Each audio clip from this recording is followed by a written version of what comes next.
Adesanya versus Plessis press conference. I was watching it this morning. I don't know exactly what time it was. It was early for me on West Coast time. It was probably about 10 a.m. East Coast time or 11 a.m. East Coast time. And I didn't know that the press conference was going to end the way it did, with Adesanya crying, getting extremely emotional, and basically turning into a screaming match, saying he's gonna kill him, he's gonna, or something like that. I mean, it was very unexpected to see Adesanya like that at the press conference. It was a little jarring almost. I think that's why this has become the talk of the town, and it's something that it's really adding an interesting wrinkle into this fight. A fight which was already interesting. This was pretty interesting to start. You have Adesanya coming up with, he would basically, Adesanya and Du Plessis, in terms of record, they had a very similar sort of way of getting to the dance, at least in terms of the fact that they both just went undefeated up to the title and won it. Now, Adesanya's was a little bit different because he was sort of exalted. Maybe not from the bat. He had a close fight. He had a couple of maybe closer fights. But then once he hit the Brunson part of things and he disposed of Brunson, and then eventually getting up to the Anderson Silva was kind of somewhat of a blip in the radar, where Adesanya didn't look as great as he did against what he would eventually become him beating Whitaker, where he just destroyed him. And I think that was also a rougher patch in Whitaker's career, where he was going through some things with his camp or with his coaching, and it ended up that it was just a confluence of bad events. And what I mean is that at the time before that fight, Whitaker was doing these constant YouTube podcasts with this guy, a coach of his, and they called it Grange TV. Some of you who are familiar will probably know what I'm talking about. A bald guy, a coach of his. And then mysteriously after that, somehow, pretty soon after that, they totally stopped. I never saw Whitaker and that coach on another podcast together. That coach was no longer with Whitaker when he came out to his next fight, and Whitaker was done with his podcasting career, and his fighting career somehow took back off. So I don't know exactly what happened there, but Adesanya disposed of him. He looked unbelievable in the star-studded performance where Adesanya came out with the fanfare. He did his dance routine. It was something that was a little unique. It was cool. And then he did the machine gun celebration as he finished off Whitaker with where he nearly beat him at the end of round one. Ended up beating him again he basically knocked him out 2 times in that fight. And then, of course, he then would later beat Costa, and he had a weird fight against Romero, but it was sort of like this seemingly dominant, unbeatable champion, a guy who was a future star. And then, yeah, the armor got cracked when he was winning the entire fight, only losing 1 round to Pereira. He was winning the 5th round, and then suddenly Pereira knocked him out, and he sort of showed Izzy's beatable. And then Israel came back in an incredible fashion. He beat Pereira, a victory which is only becoming more and more and more impressive because Pereira keeps on destroying everyone. But hey, Israel actually has a victory over him in mixed martial arts. Very impressive victory. He's really the only guy to do that against Pereira. So Izzy comes back, but then Izzy faces the part of his career, which is the bane of his career, which is going against Sean Strickland. And what I'm starting to think is that Sean Strickland was just this guy who is a top contender, not really champion type fighter, but top contender. And then Israel was just the perfect dance partner for him on every level. That's what I'm thinking. That's what I'm hypothesizing. I don't know if this is going to turn out to be completely and totally true, but I'll explain why I think that. Because not only did Sean totally destroy him in the fight, and he just completely blanked him with a perfect performance, he dominated him, he was an alpha over him, he poked and prodded, and just Sean's attitude and his mentality of just not caring and just saying whatever he thinks was total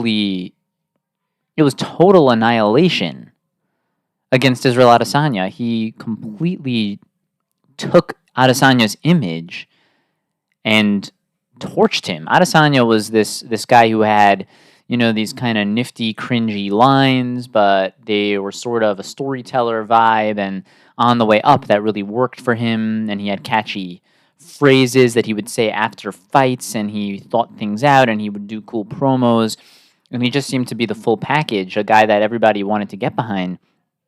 And then Sean Strickland just pointed out every weird thing about Adesanya to the point where it took his image and just absolutely tanked it, like a stock that was one day was booming and then just totally crashed, and you didn't even have a chance to sell it, and suddenly you're in the doghouse, no pun intended, against Izzy, where the dog thing was brutal. You have fans asking Strickland at the press conferences about, what Izzy has done with dogs. And he has all these weird podcasts where he's made comments about puppies and things like that. And you start to look into it and you're like, this guy he's maybe a creepy weirdo. And then suddenly you start to look at the painting of the nails and all the weird stuff that he does and the anime and all that, and you're like, what is wrong with this guy? And you start to just really see him in a negative light. That was sort of my reaction.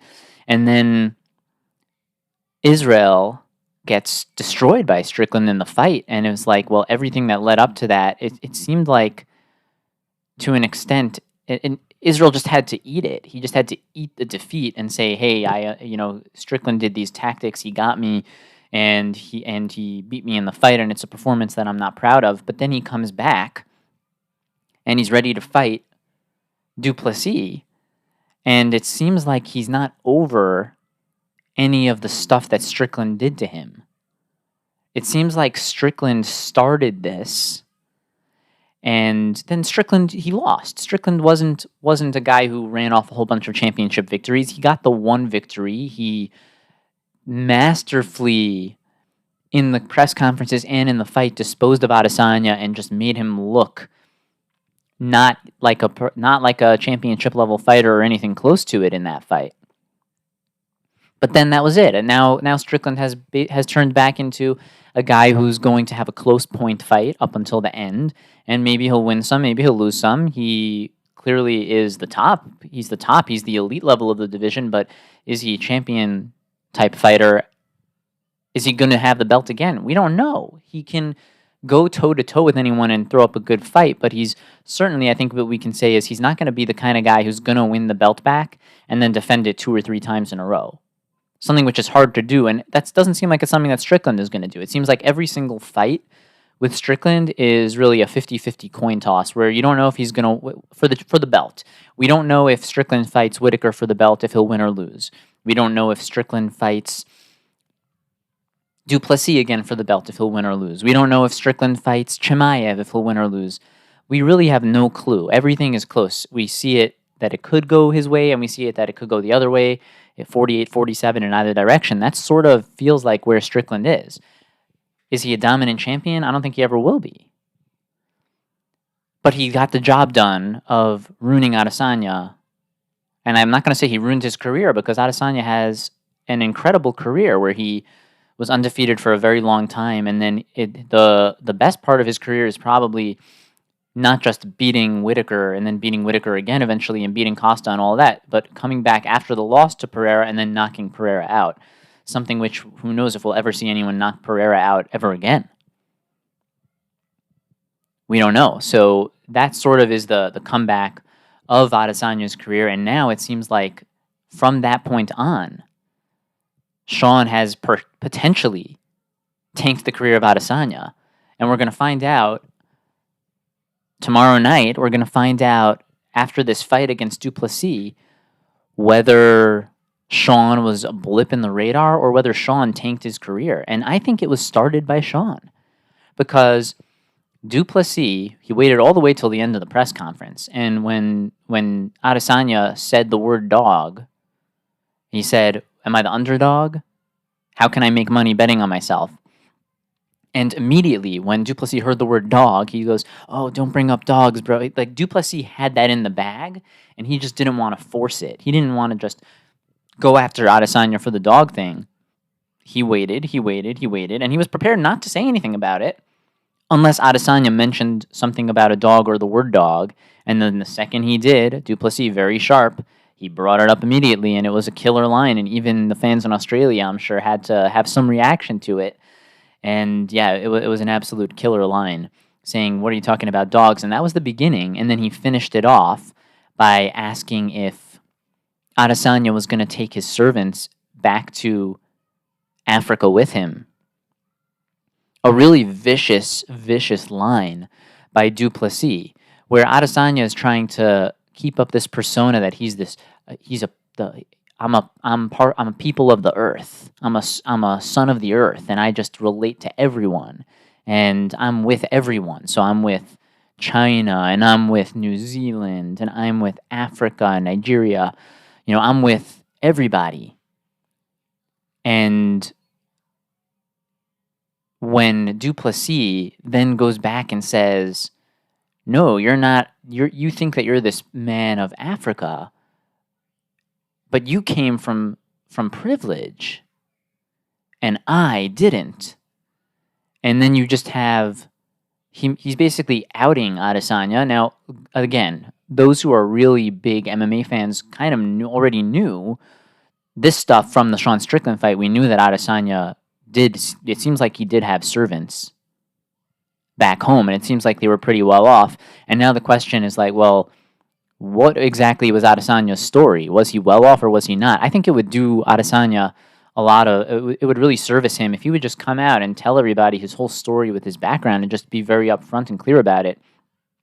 Because the problem for Adesanya is he perpetuated, whether he meant to or not, or whether he just, what I think is, he wasn't 100% straight up about his background. And then when it came out, he didn't quite realize that it was going to be as destructive as it was. When in the moment, he didn't realize. And I think it was the same thing where he didn't 100%, but he basically faked that he may have cancer. And that wasn't his intention, but, he had this bad sort of acid reflux thing where he's always burping in interviews and people are questioning him about it. And he has the steroid thing where the people are like, "Hey, there's something wrong with one of your pecs. Are you on steroids?" And he says, "Oh, well, there's a real problem and I have to get checked out by a doctor." People are going to feel sorry when they find out what the real deal is. And the truth is there was nothing going on, seemingly, unless he comes out with something. But it's been years since then, and it doesn't seem like anything's wrong with him. It seems like he's in great shape.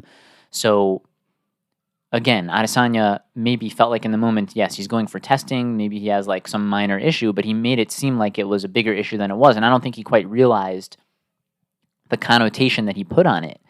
And from when he talks about it, and he sort of labels himself as this guy from Africa, he's basically linking himself to Usman and Francis Ngannou, where Usman has said in interviews that he walked for several miles just to get water back in the day, and Ngannou was digging for a living, and he had a rough journey to get to the U.S. and make something of himself. And then Adesanya refers to them as the three kings from Africa, and it's disingenuous. Where Adesanya didn't have, it appears that he didn't have that same struggle. And Adesanya, in the press conference against Du Plessis just now, said, "Well, hey, you don't understand my story. My father and I were cleaning the banks at 4 a.m.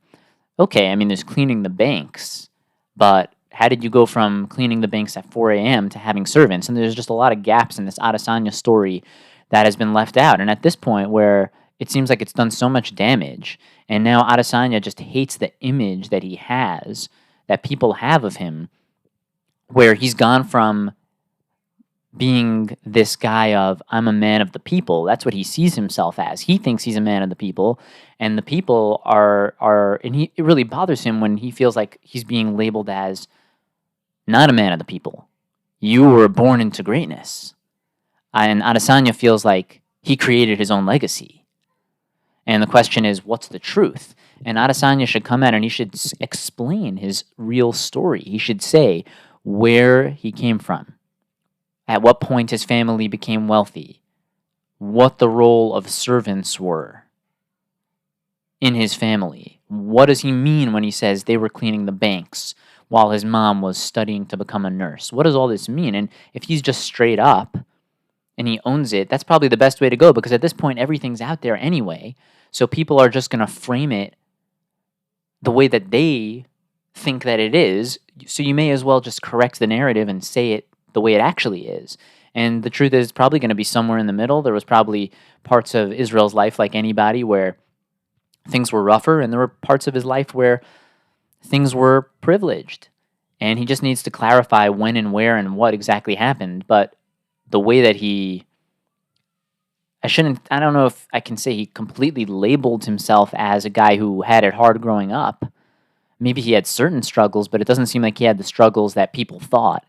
And that's why it seems like the change in that and the change in his perceived image affects him, and he's unhappy. And this was all started by Sean, but Du Plessis was the perfect guy to pick up the pieces that Sean laid out and just take it home, because Du Plessis is smart, tough, and he's just this perfect iron champion where he's not the most lovable guy, but he's not a hateable guy, and he doesn't get razzled by anything that Adesanya says or does. Adesanya tried to get him to say the N-word in the cage. He tried to throw him off. He tried to go after Du Plessis about saying he's the real African champion. He's the only African champ who's bringing the belt home and residing in Africa, who trains in Africa. And Du Plessis just stuck to his guns. And Du Plessis was under fire from Helwani, and he stuck to his guns. And Du Plessis is unflappable. The perfect guy to take the ball from Strickland and run with it into the end zone for the touchdown. What I think is going to happen, and I'm coming out with this before the fight, everything is just making me believe that Israel is going to get beat by Du Plessis in this fight, and it's a reckoning. And I don't know how Israel is going to maintain his image and repair it after this. And he's a man who likes the spotlight, but he may have to learn to live a life away from the spotlight after this. That may be what's about to happen. And on the flip side, if Israel can somehow win this fight in impressive fashion, or even just win the fight at all, it's going to be one of the all-time impressive victories to come back after losing to Pereira and beat Pereira, and then to come back after getting torched by Strickland to beat Du Plessis in the midst of crying at the press conference and being emotional. That will just be a victory of all victories. This is the Straight Up Fight Network.